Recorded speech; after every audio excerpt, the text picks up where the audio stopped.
Good morning, everybody. Matt Moda here to give you my favorite NBA player prop picks. Today we're talking Sunday, March 16th. The Splash Zone is back in your life. I'm going to have 5 NBA player prop picks for you guys to lock in for tonight's NBA betting slate. 4 of those 5 are plus money bangers because, of course, that is how we do things here. Now, things look a little bit different today because, again, my video editor has today off. So it's just me doing this myself. So things look a little bit differently. But, of course, before we can get into today's picks, we have to do a recap from yesterday, which ended up being a not so bad day overall. You know, it felt really, really gross in the moment. These were our first 2 bets. They lost. I went to bed thinking I was a loser, and then the remaining 3 cashed. So the 2 losses were the 2 first quarter props, which has been one of our best markets. Yesterday just didn't go our way. Really frustrating losses on both of them.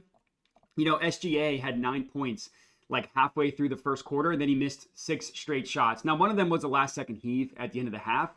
So really he missed 5 straight shots, and then he ended the game with like 40 plus points. He scored 11 points in 5 minutes in the second quarter. But, you know, it's the game we play. When you take the first quarter, you have to live with that. KP didn't really come close. The only frustrating part was he blew up the rest of the game. So those 2 lost. Luckily, Steph Curry, 25 plus points cashed. Cat, 12 plus rebounds cashed. Jalen Green, 25 plus points cashed. So we look at the entire day, we're up 1.37 units, which is not the most amazing day in the world, but it's fine to have a day in the green. We see all my formulas in here over to the right. Ignore those. On the entire season, what I want you to highlight here is this 2024 profit. We are up 27 units on the year. ROI about just under 5%. Again, a bunch of different data that I pull. You can see the markets and stuff. And if anybody's interested, I always do kind of a recap at the end of the year. But the full season profit, 27.41. Full season ROI, 5%. Not the best in the world, but still profitable, which we'll take. So let's get into the bangers. I would just appreciate it. Those of you watching, if you could like, comment, subscribe, all that good stuff. I do, and I should say the screen that you see here, Props Madness, my favorite NBA betting tool. I put a link to them in the description of the video if you want to check them out. I also have a link, and it's also in the pinned comment. A link to my account where I send all my plays out as well. It's a Tails account. You can get everything sent to you either directly on your phone or through Discord, however you prefer. So check out those 2 links. This game, I am not touching with a 10-foot pole. This is probably the worst basketball game in the history of existence. We don't know who's going to play basketball. If you have an edge here, bet it. If you don't have an edge and you're still betting it, call the number. I do have a play here in this game. Donovan Mitchell. So I took him 25 plus points. That is best offered at plus 110 odds at FanDuel. The main line, as you can see, most books have it at 23.5. You do see a couple 24.5s here, but FanDuel is giving us 25 plus at plus 110. A couple reasons why I like this play. The most important thing here is the matchup. Now, Mitchell has missed this in both games against the Magic, so the matchup has not worked well for him this year. Last year, it was pretty good, especially in the playoffs. In the regular season, it was 2 of 3 games. In the playoffs, it was 4 of 7. Just hasn't quite been the case this year. That doesn't really scare me off. You know, we bet Anthony Edwards in this exact matchup last game out. Anthony Edwards cashed, and he had also had a bad history against the Magic. So that stuff doesn't really scare me off. The reason why I like the matchup, a couple things here. Pick and roll ball handler. Donovan Mitchell is one of the best in the NBA, scoring off of the pick and roll. Now, the Magic defense isn't horrible, but they're below average guarding pick and roll ball handlers. As you can see here, they're 17th, so they're slightly below average. And the reason why they look like a tougher matchup than they are is because of this stat right here. You see that they allow the fewest points per game via the above the break 3-pointer. The reason why, they don't allow anything off of the catch and shoot or off of the spot up. So we see right here, spot up, literally first. They allow the fewest points per game via spot ups. But pick and roll ball handler, guys with the ball in their hands, below average. Free throws, they foul the 5th highest rate. Isolation, 7th most points per game via ISO. So the ways in which Donovan Mitchell scores, he does score a decent amount from the spot up, but he ISOs and he gets the ball in pick and roll. That's where the Magic defense is weak. And if you just want to know like why, it's because of the pull-ups. So we're looking here, opponent shooting, pull-ups. We're looking at frequency of shots because the Magic play at a kind of slow pace. So the raw numbers are going to be a little bit lower. That's another reason why this number is kind of suppressed for Donovan Mitchell at 25 plus for plus money.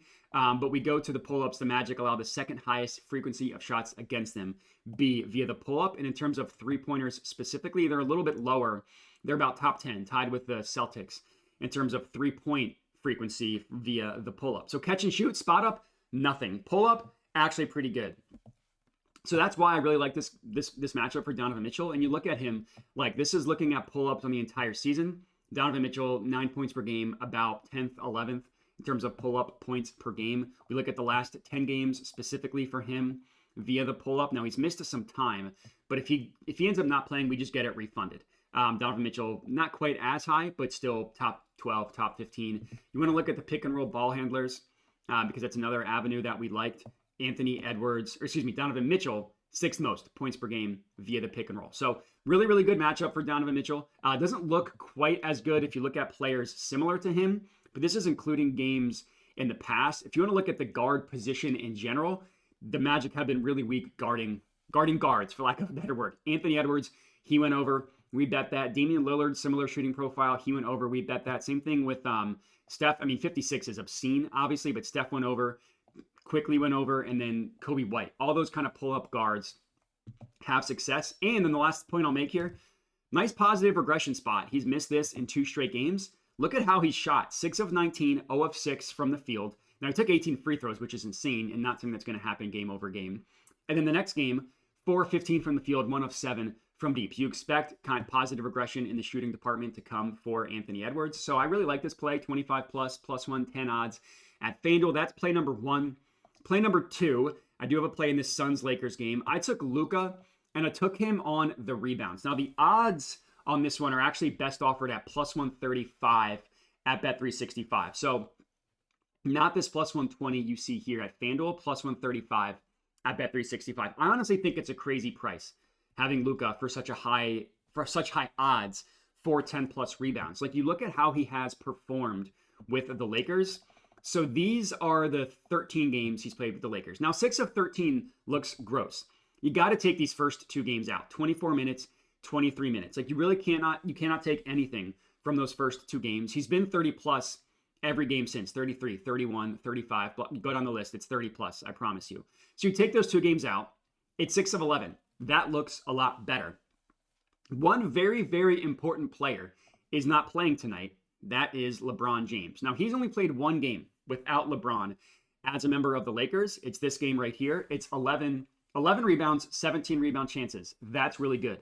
Now, guys have been in and out of the lineup since Luka's been on the Lakers, like Austin Reeves missed some time, Jackson Hayes missed some time. But the most important thing here for me is that no LeBron. LeBron's been, like this stretch here, LeBron was insane from a rebounding perspective. I wish that I could pull up like his teammates' stats in these games just to show you like how LeBron was doing from a rebounding perspective.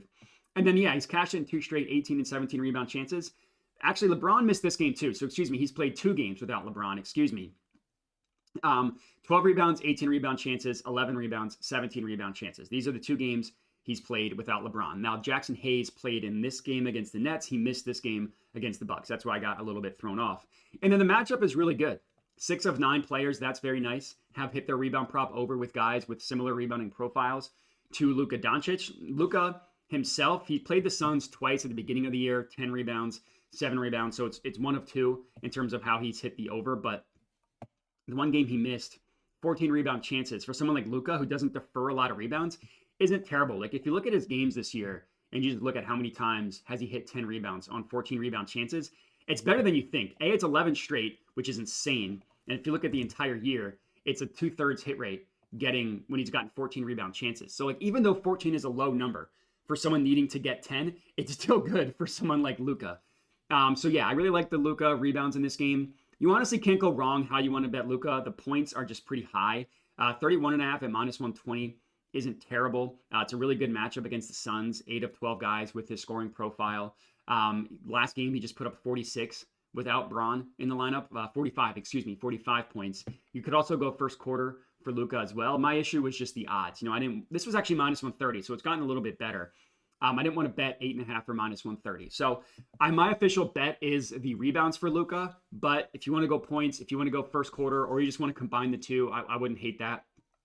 That's our second play. Now our third play is in this Raptors versus Blazers game. The issue here, so the Jakob Poeltl, I bet his under rebounds. Actually, that's not that bad. I bet it at plus 105. I thought it got a lot worse, so it's actually not that bad. So Jakob Poeltl, the official bet here, under 7.5 rebounds, plus 100 odds at DraftKings. I got it at plus 105. The reason why I thought it was such a bad price right now is because I bet it at Bet365, but it actually got bumped up to 8.5, but it's at minus 145. So the official bet here is under 7.5 at plus 100 odds. Now, yes, I am betting an under. One thing I keep telling myself is that I need to bet more unders. Finally putting it into fruition. The reason why I'm betting this is just because of the minutes. I do not expect Jakob Poeltl to be playing that many minutes. Like on the entire season, he's playing about 30 minutes per game. In his last 24 games, he's averaging about 28 minutes per game. And you look at his last 10 games, that's down to 24. In the stretch here, so he had 3 games, 27, 34, and 31 minutes. He got hurt in this game here against the Knicks. So you really can't take that game into account because that's a game he got hurt. But since he's come back from injury, 24 minutes, 22, 26, 24, 24, and 17. So only one game he's played above 24 minutes since he's come back. And then it's 17 minutes in this one. And the Raptors are a team who I just do not trust their rotations. They're resting guys for no reason. They're sitting guys in the second half for no reason. And one player that's gotten a lot of run that they don't have odds out yet for is Orlando Robinson, who's been really good. He's the one who's been taking minutes from Jakob Poeltl. So I'm expecting Jakob to play between 17 and probably 24 minutes.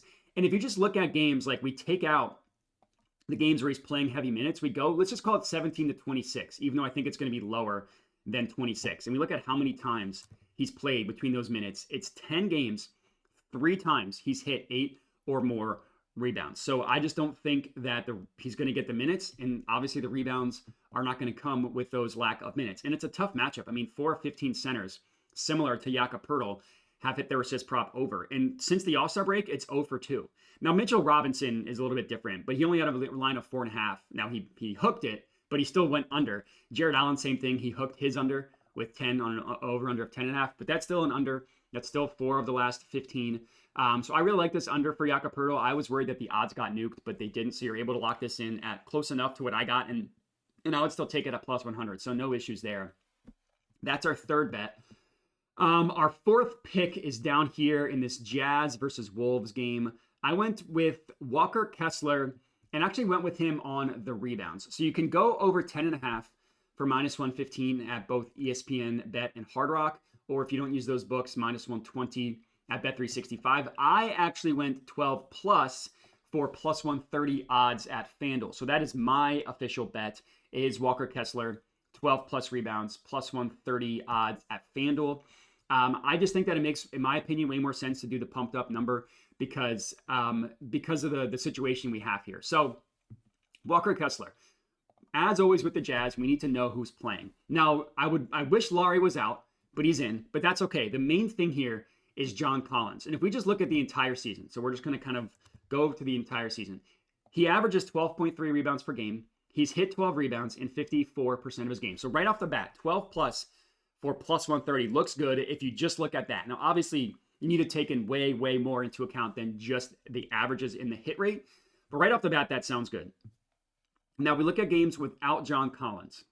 He's hit 12 rebounds, 11 of 17 games, and he's averaging 20. So the thing that's frustrating is there's no tracking data for this game right here. He had 13 rebounds, but this is technically being counted as a 0 in his rebound chances. So we take that game out.